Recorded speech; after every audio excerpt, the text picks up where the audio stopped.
Hai, sejauh mana nih yang kalian ketahui mengenai Dinas Kesehatan yang ada di Minahasa? Kedengarannya seperti tidak asing ya. Apakah kalian tahu sejarahnya seperti apa? Nah, setelah merdeka, daerah Sulawesi Utara tergabung dengan Provinsi Sulawesi yang kedudukan pemerintahannya berada di Makassar. Pada waktu itu, semua kegiatan kesehatan dilaksanakan sesuai dengan pedoman yang dikeluarkan oleh Provinsi Sulawesi di Makassar. Dan pada tahun 1963, pemerintah Provinsi Sulawesi Utara Tengah membentuk Kantor Inspeksi Kesehatan Sulawesi Utara yang sangat dikenal dengan nama IKES, dengan berfungsi pengawasan yang lebih luas.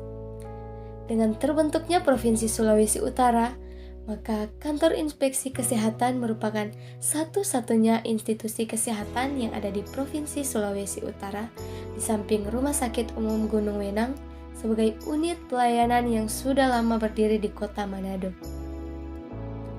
Kantor Inspeksi Kesehatan secara administrasi bertanggung jawab kepada Gubernur Sulawesi Utara, dan secara teknik fungsional bertanggung jawab kepada Menteri Kesehatan. Dan pada tahun 1974 terjadi perubahan struktur dan fungsi organisasi di lingkungan pemerintah Provinsi Sulawesi Utara. Nama Inspektorat Kesehatan berubah menjadi Pengawas Kepala Dinas Kesehatan Provinsi Sulawesi Utara. Seiring berjalannya waktu, terjadi penyempurnaan dalam organisasi dan fungsi aparatur pemerintahan di tingkat provinsi. Maka pada tahun 1975, nama organisasi Pengawas Kepala Dinas Kesehatan Provinsi Sulawesi Utara dirubah menjadi Dinas Kesehatan Provinsi Sulawesi Utara. Dan salah satu cabang dari Dinas Kesehatan Sulawesi Utara yaitu Dinas Kesehatan Minahasa, yang berada tepat di Jalan Manguni nomor 158, Sasaran, Tondano. Dinas Kesehatan Minahasa berdiri pada tahun 1976. Dengan struktur Dinas Kesehatan tahun 2022, tercatat Kepala Dinas Ibu Dr. Oliviane Imelda Ratu MSI dan Sekretaris Ibu Dr. Gebi Duali MKes, beserta dengan Kasubag, Kabid, Subkoordinator, dan kelompok-kelompok jabatan fungsional lainnya.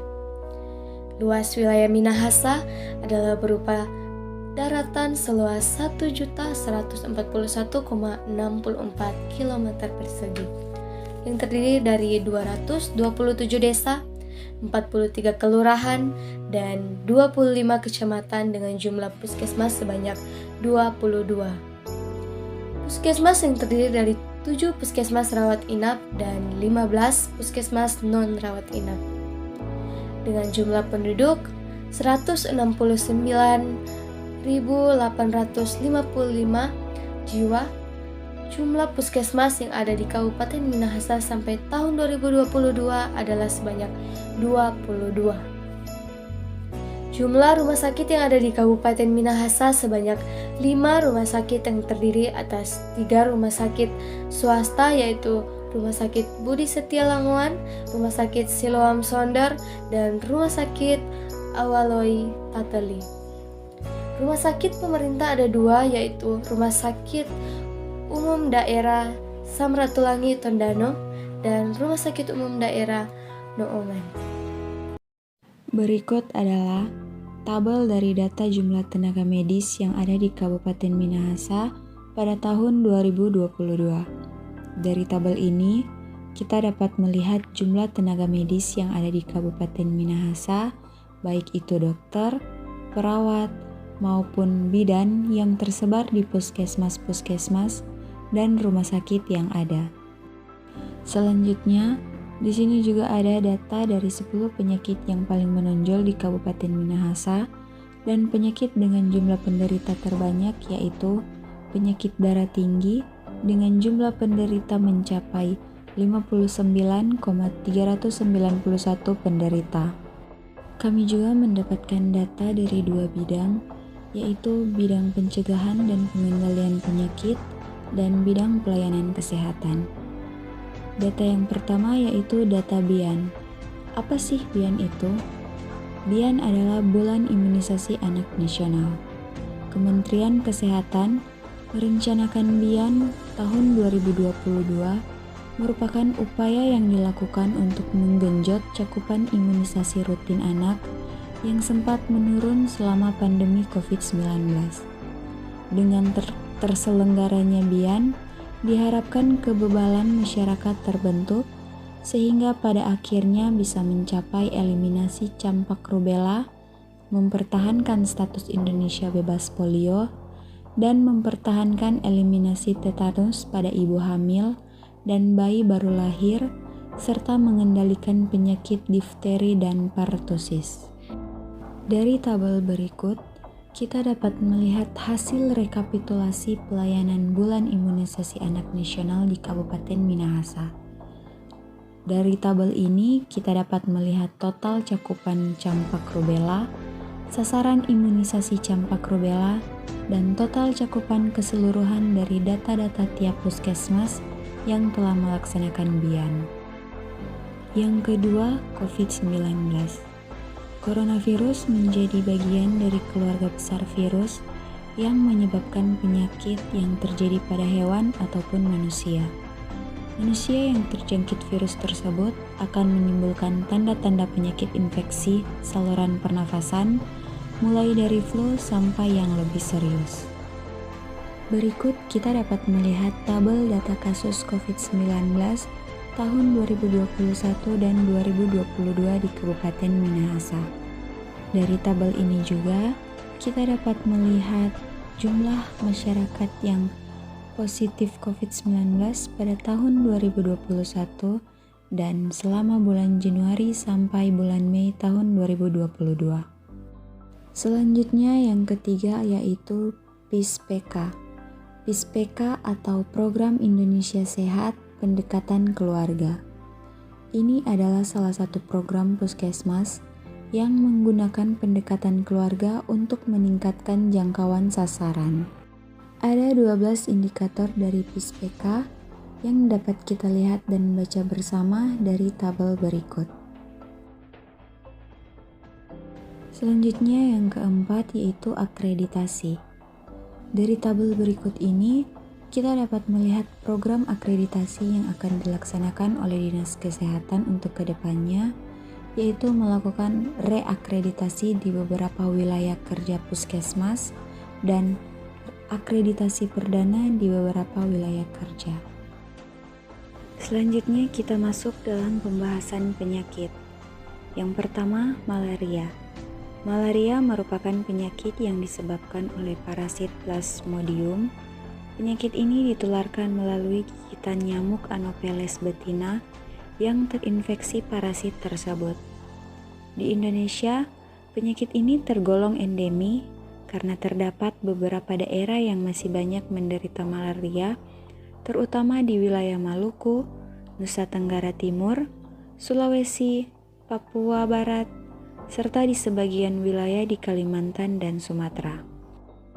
Dari tabel ini, kita dapat melihat jenis pemeriksaan apa saja yang dilakukan dan berapa jumlah orang yang melakukan pemeriksaan tersebut. Kemudian yang kedua yaitu DBD. DBD atau demam berdarah dengue merupakan salah satu penyakit epidemi akut yang disebabkan oleh virus yang ditransmisikan oleh Aedes aegypti dan Aedes albopictus. Penderita yang terinfeksi akan memiliki gejala berupa demam ringan sampai tinggi, disertai dengan sakit kepala, nyeri pada mata, otot dan persendian hingga pendarahan spontan. Di sini kita dapat melihat data harian DBD tahun 2022 di Kabupaten Minahasa. Penyakit yang ketiga adalah diare. Diare adalah gangguan pencernaan yang ditandai dengan buang air besar 3 kali atau lebih dalam sehari. Selain encer, feses yang keluar mungkin tampak lembek atau berair. dapat kita lihat juga di sini total dari kasus dan total kematian dari penyakit diare di Kabupaten Minahasa per bulan Maret tahun 2022. Berdasarkan pengamatan dan hasil observasi lapangan, data yang didapatkan dari data sekunder yang ada di Dinas Kesehatan Kabupaten Minahasa, maka didapatkan beberapa masalah kesehatan menyangkut, yaitu yang pertama di bidang epidemiologi, yang kedua di bidang gizi, dan yang ketiga di bidang kesehatan lingkungan. Sehingga kami dapat menarik kesimpulan bahwa berdasarkan profil Dinas Kesehatan Kabupaten Minahasa, jumlah kecamatan yang ada di Minahasa yaitu 25 kecamatan dan mencakup 22 puskesmas di dalamnya. Berdasarkan hasil pendataan, kami mendapatkan data atau program dari bidang pelayanan kesehatan dan bidang pencegahan dan pengendalian penyakit yang dipantau atau diprioritaskan adalah data bulan imunisasi anak nasional, data capaian vaksinasi COVID-19, data penyakit menular, dan data penyakit tidak menular. Sedangkan identifikasi masalah yang ditemui berdasarkan pengamatan adalah masalah lingkungan atau sampah, dan dalam bidang epidemiologi ditemui masalah mengenai data dikarenakan adanya keterlambatan pengiriman data dari setiap puskesmas yang ada di Kabupaten Minahasa. Baiklah, sebelum kami mengakhiri video presentasi, kami mengucapkan banyak terima kasih kepada Dinas Kesehatan Kabupaten Minahasa, terlebih khususnya kepada Ibu Kepala Dinas Dr. Oliviane Imelda Ratu, MSc, dan seluruh pegawai Dinas Kesehatan yang telah menerima kami untuk melaksanakan kegiatan praktek belajar lapangan. Kiranya keberadaan kami bisa sedikit membantu pekerjaan dan program-program yang telah berjalan di Dinas Kesehatan.